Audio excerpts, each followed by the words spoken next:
তার সাথে আমার পরিচয় 4 বছরের। এক বন্ধুর মাধ্যমে আমাদের কথা শুরু। প্রথম প্রথম তেমন একটা কথা বলতাম না, কিন্তু সে আমাকে অনেক পছন্দ করত। সেটা তার চোখ মুখ দেখেই বোঝা যেত।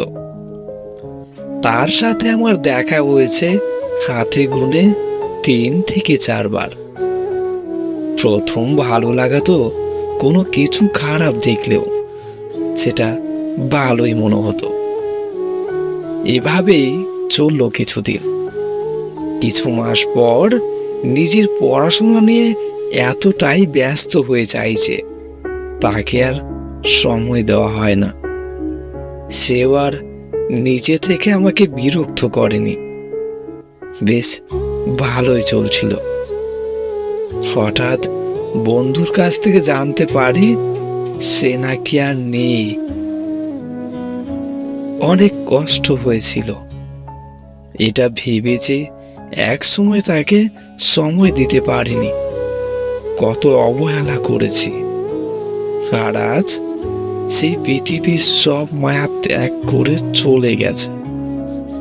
সময় থাকতে আমরা কেউই সময়ের মূল্য দিতে পারি না।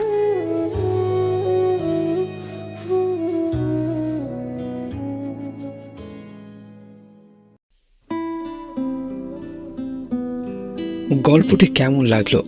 যদি ভালো লেগে থাকে লাইক, কমেন্ট, শেয়ার এবং সাবস্ক্রাইব করতে ভুলবেন না। গল্প লিখেছেন চন্দনা কুণ্ডু।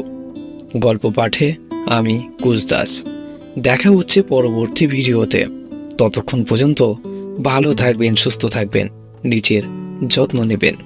আর একটা কথা, আপনাদের লেখা যদি কোনো গল্প থেকে থাকে আমাকে অবশ্যই পাঠাবেন। আমি পরবর্তী ভিডিওতে আপনাদের গল্প তুলে ধরার চেষ্টা করব। ধন্যবাদ।